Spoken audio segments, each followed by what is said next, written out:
Marcus Wells hurried through the gleaming kitchen of the Belvedere restaurant, balancing 3 plates of seared salmon on his arm. At 28 years old, he had mastered the art of moving quickly without appearing rushed. Tonight was especially busy. Thursday evening with both regular dinner service and a private party in the back room. Table 12 is asking for more bread, Lisa, another server, told him as they passed each other. Marcus nodded. I'll grab it after I drop these off. The Belvedere was the kind of place where a single meal cost more than Marcus earned in a day. Crystal chandeliers hung from high ceilings, and real oil paintings decorated walls covered in silk wallpaper. Most importantly to the restaurant's wealthy guests, the Belvedere offered privacy and exclusivity. Marcus had worked here for 3 years. The pay was decent, especially with tips, and the late hours let him attend music education classes during the day. His dream of becoming a music teacher seemed within reach, even if progress was slower than he'd hoped. As Marcus served the salmon to an older couple at table 9, he noticed more guests arriving for the private party. The host was Victoria Harrington, a woman famous in the city for her family's wealth and her own sharp business sense. At 45, Victoria had appeared in business magazines and local society pages alike. Tonight, she wore a sleek black dress with diamonds at her throat and ears that caught the light when she moved. That's quite a crowd back there, said the older man at table 9, noticing Marcus's glance. Yes, sir. Ms. Harrington's birthday celebration, Marcus replied politely. Old money playing with old money, the man commented, picking up his fork. Marcus gave a neutral smile and moved on. He had learned when to speak and when to become nearly invisible, a skill that good servers mastered quickly. Later, as the main restaurant began to empty, the sounds from the private room grew louder. Laughter, the clink of expensive glasses, and someone turning up music on the built-in sound system. Marcus and 2 other servers were assigned to the party, moving in and out with trays of appetizers and keeping wine glasses filled. The private dining room was the most elegant space in the restaurant.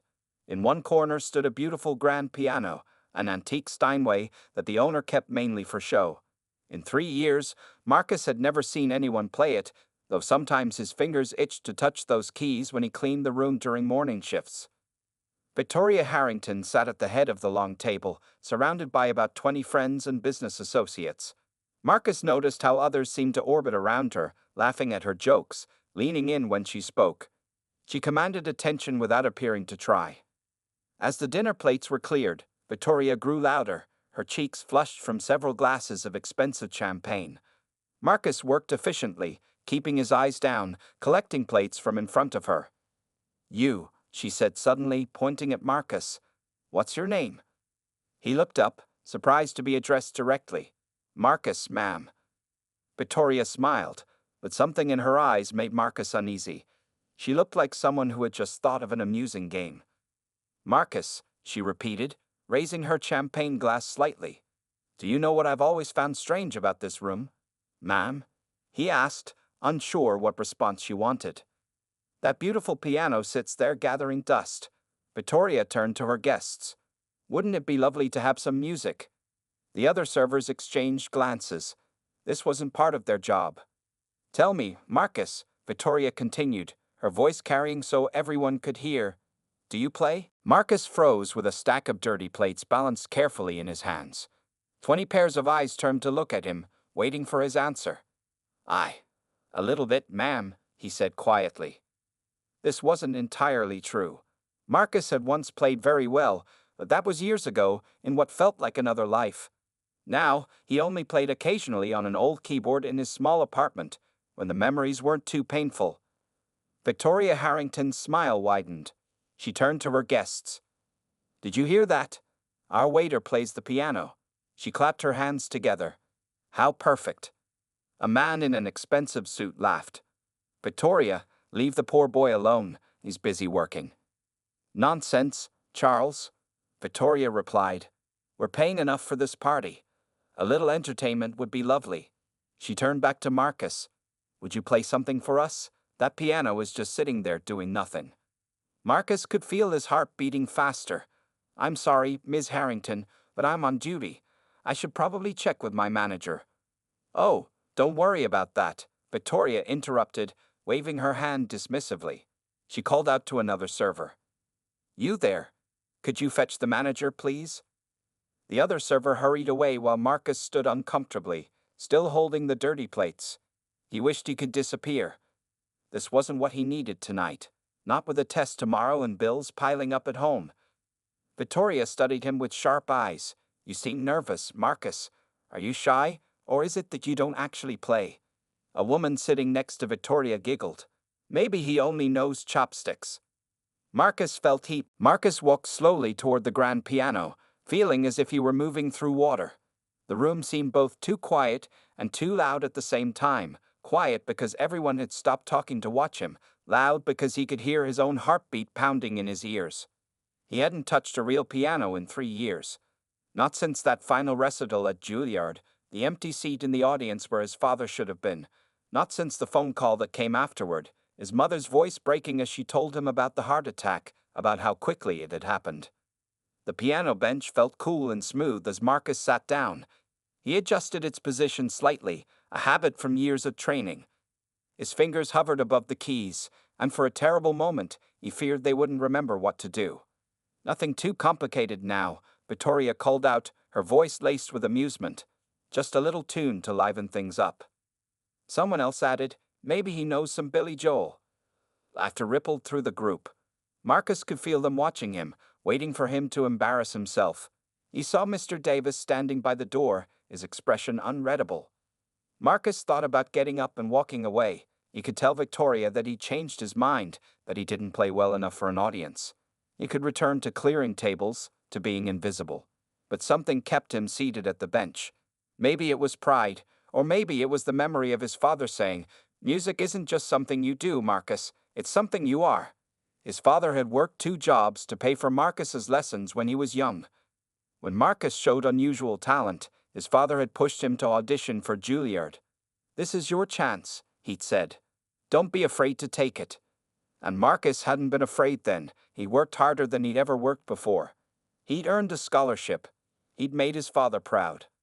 Now, sitting at this piano with wealthy strangers waiting to laugh at him, Marcus made a decision. If he was going to play, he wouldn't play some simple tune to meet their low expectations. He would play the way he used to play, with everything he had. He positioned his hands over the keys, closed his eyes for a moment, and took a deep breath. What's he doing? Is he praying? Someone whispered, followed by more laughter. Marcus opened his eyes and began to play.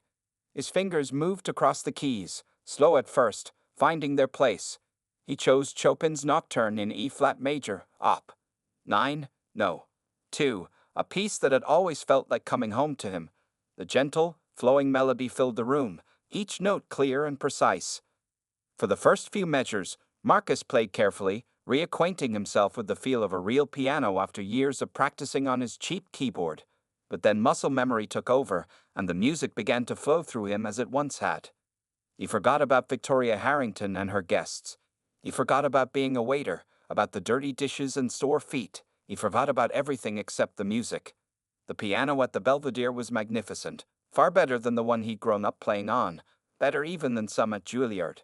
Its sound was rich and resonant, responding to his touch with a sensitivity that made his cheap keyboard at home feel like a toy in comparison. As the piece progressed, Marcus added subtle dynamics that weren't in the original score, slight variations that made the piece his own.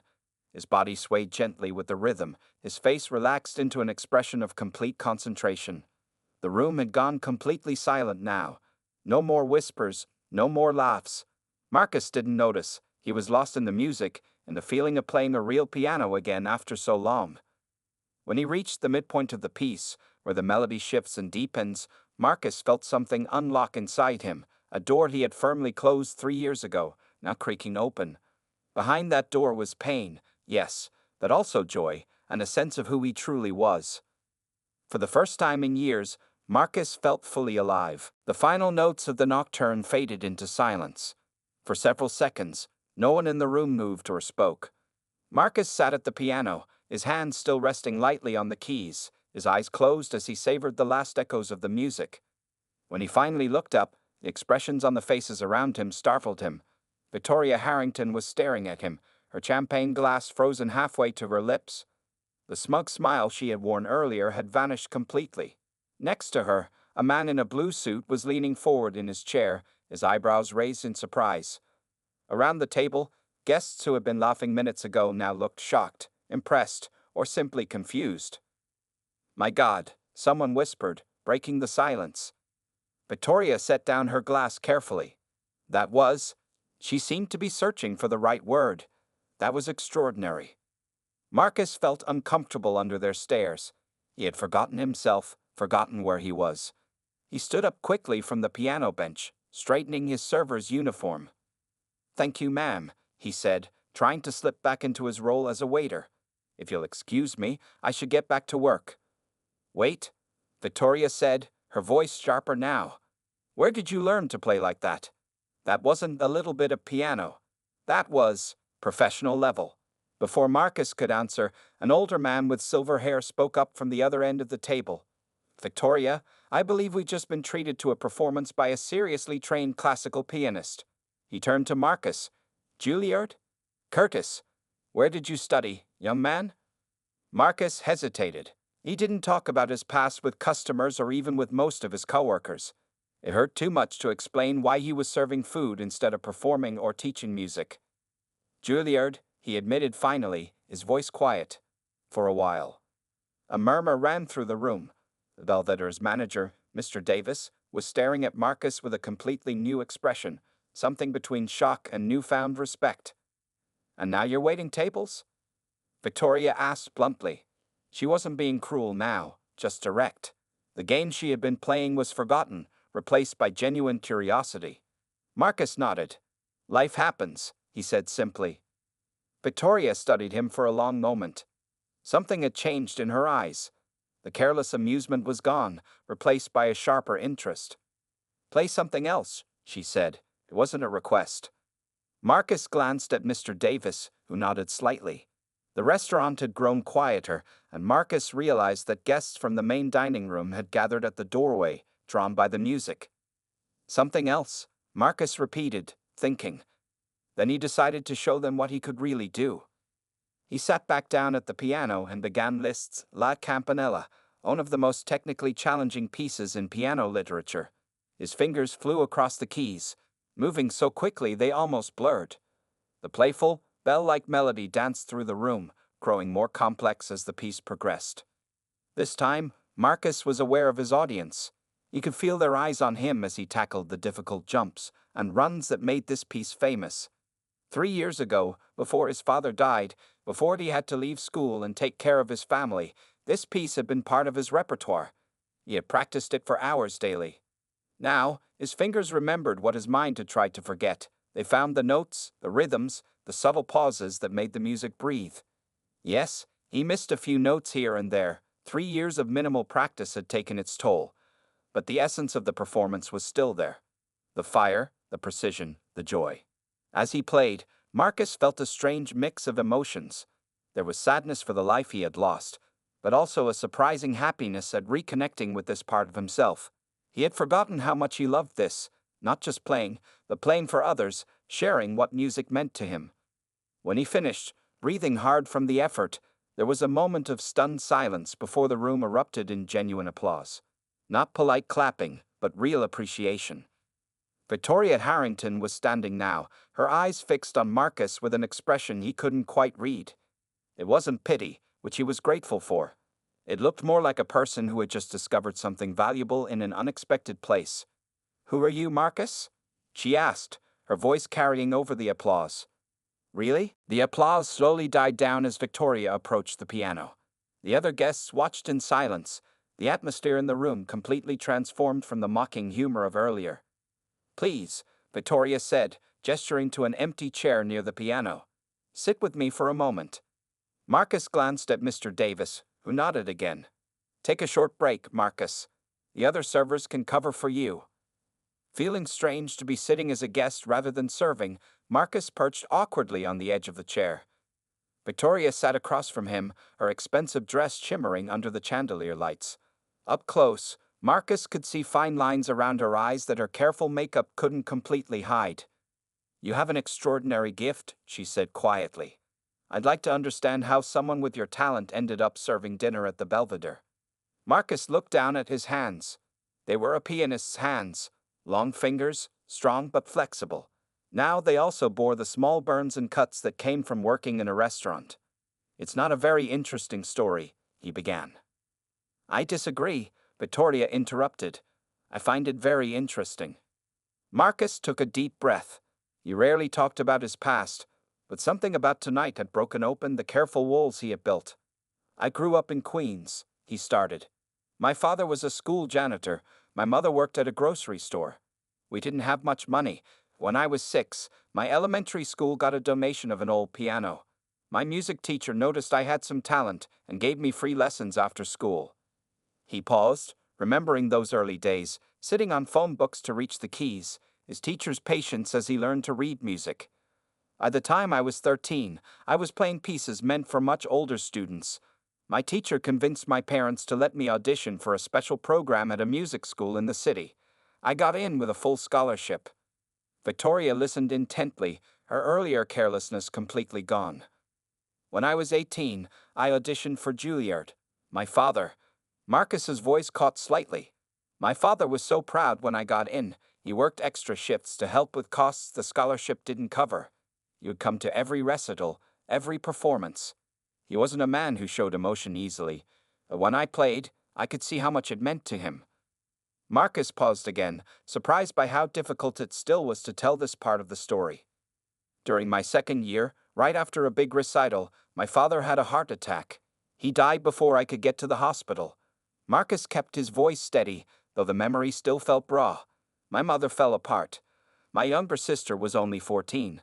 There was no life insurance, and we found out my father had been dealing with debt we didn't know about. Vittoria's face had softened. So you left school to take care of your family? Marcus nodded. I had to. My mother couldn't work for months. My sister needed stability. I took the first job I could find, which was at a diner near our apartment. Later, I found work here because the pay is better. And the piano? Vittoria asked. You clearly haven't lost your skill. I have a keyboard at home. Nothing like this, he gestured to the grand piano. But I practice sometimes, late at night when I can't sleep. And I'm taking classes to become a music teacher. It's taking longer than I planned, but I'm getting there. Vittoria was quiet for a moment, studying him. How long has it been since you played on a proper piano? 3 years, Marcus said. Tonight was the first time since I left Juilliard. Something shifted in Victoria's expression. She looked toward the piano, then back at Marcus. 3 years, she repeated softly. And you can still play lists like that. Do you know how rare that kind of talent is? Before Marcus could answer, Victoria stood up abruptly. I need to make a phone call. Please, stay right here. She walked quickly to the far side of the room, taking her phone from her purse. Marcus sat awkwardly, aware that the other guests were still watching him with newfound interest. A few minutes later, Victoria returned, a determined look on her face. Marcus, she said, I believe everything happens for a reason, even rich women being rude to waiters. She smiled, a genuine smile that transformed her face. Our meeting tonight wasn't an accident. The rest of the evening passed in a blur for Marcus. After his conversation with Victoria, Mr. Davis insisted that he take the remainder of his shift off. The other servers kept giving him curious looks as he collected his things from the staff room. Word had spread quickly through the restaurant about the waiter who played like a concert pianist. You've been holding out on us, Lisa said as she helped him into his coat. 3 years here, and you never mentioned Juilliard? Marcus shrugged. It wasn't relevant to serving food. Before he left, Vittoria pressed an envelope into his hand. Your promised tip, plus a little extra, she said. And this is not charity, Marcus. You earned it with your performance. At home that night, Marcus sat on the edge of his bed and opened the envelope. Inside was not just the $200 Victoria had promised, but $2,000 in cash. Tucked behind the money was a business card with Victoria's personal number written on the back, along with a note. Call me tomorrow. I have some people you should meet. Marcus stared at the money in disbelief. $2,000 would cover his sister's dental procedure, with enough left over to catch up on the electric bill and his tuition payment. It felt almost unreal, like something from a movie, not his actual life. He set the money aside carefully and pulled his keyboard from under the bed. It was a basic model, nothing like the grand piano at the Belvedere, but it had been his lifeline to music these past years. He put on headphones so he wouldn't disturb his neighbors and began to play. For the first time in years, Marcus let himself play without holding back, without the fear and grief that had become tangled up with music after his father's death. He played until his fingers ached, until the tightness in his chest finally loosened.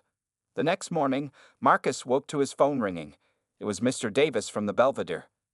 "Marcus, I hope I'm not calling too early," the manager said, his tone more respectful than it had ever been before.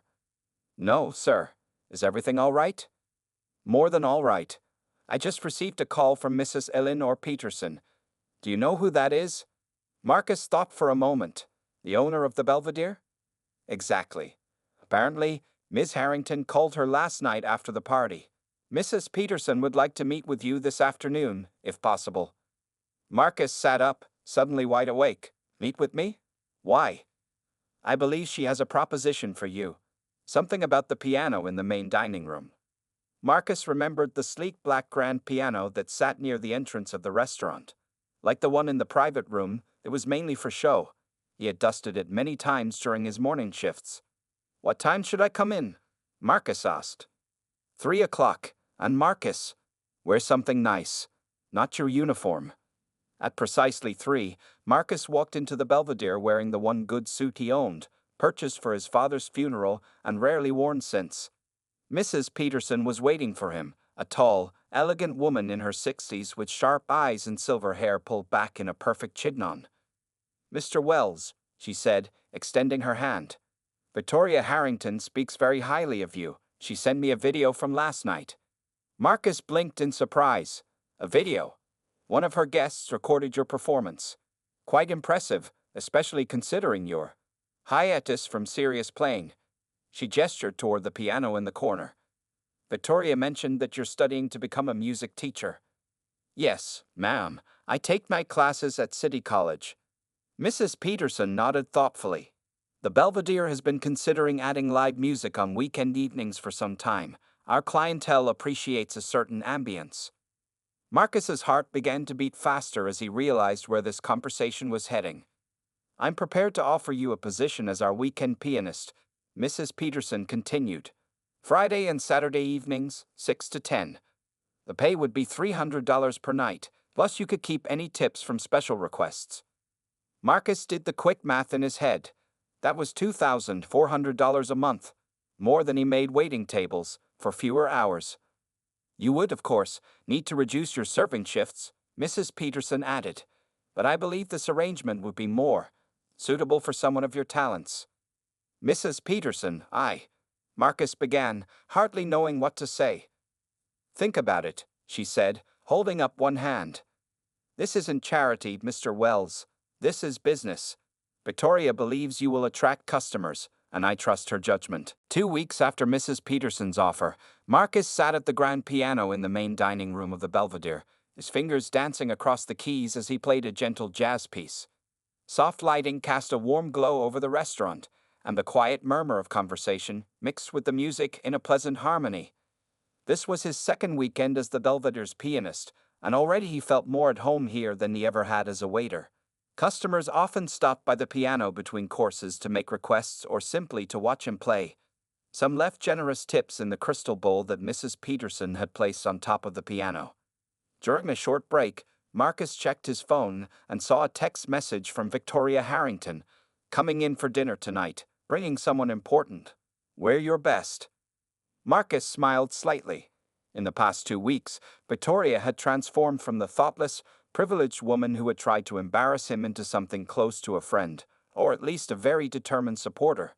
She had already connected him with 2 wealthy families looking for private piano teachers for their children, adding another source of income to his growing list. At 8 o'clock, Victoria swept into the restaurant wearing a deep red dress, her hair arranged perfectly. Beside her walked a tall, distinguished man with silver-rimmed glasses and a serious expression. Marcus recognized him immediately and nearly missed a note in his surprise. It was Dr. Thomas Reynolds, the head of the music department at Juilliard. Victoria led Dr. Reynolds to a table near the piano, making sure to catch Marcus's eye as they sat down. Marcus nodded slightly, forcing himself to concentrate on the piece he was playing. Inside, his mind was racing. Why would Victoria bring Dr. Reynolds here? Did she know that he had been Marcus's advisor before he left school? For the next hour, Marcus played his best selections: Chopin, Debussy, even a piece he had composed himself during his time at Juilliard. You could feel Dr. Reynolds watching him, assessing him with the sharp eye of someone who had spent decades identifying musical talent. When Marcus's break came, Victoria waved him over to their table. "Marcus, I believe you already know Dr. Reynolds," she said smoothly. Dr. Reynolds stood up and extended his hand. "Mr. Wells, it's been some time." "Yes, sir," Marcus said, shaking the offered hand. 3 years.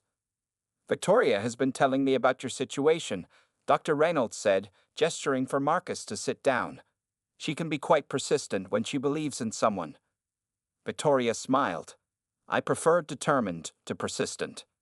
Dr. Reynolds continued, "I remember your potential quite clearly, Mr. Wells. Your departure from our program was unfortunate, but understandable given the circumstances." Marcus nodded, not trusting himself to speak. Those had been the darkest days of his life: his father's funeral, his mother's depression, the mounting bills, and the painful decision to leave school. "What Victoria may not have told you," Dr. Reynolds said, leaning forward slightly, "is that I serve on the board of the Westfield Music Foundation. We provide scholarships for exceptional students facing financial hardship." Marcus glanced at Victoria, who was watching him with an intensity that reminded him of that first night at the piano. "The foundation has recently received a substantial donation," Dr. Reynolds continued, "specifically for a scholarship that would cover not only tuition but also provide a living stipend for a student who demonstrates both extraordinary talent and personal determination." "A very specific donation," Victoria added with a small smile. Marcus looked between them, beginning to understand. "Ms. Harrington, did you?" "The donor wishes to remain anonymous," Victoria interrupted quickly. "The point is, Dr. Reynolds is prepared to offer you a place back at Juilliard with full financial support, should you wish to complete your degree." Dr. Reynolds nodded. "Your talent was never in question, Mr. Wells, and now it seems your circumstances may allow you to return to your studies." Marcus felt a lump forming in his throat. To return to Juilliard, to finish what he had started, to fulfill the dream his father had believed in so deeply. It seemed impossible, and yet here it was, being offered to him across a dinner table.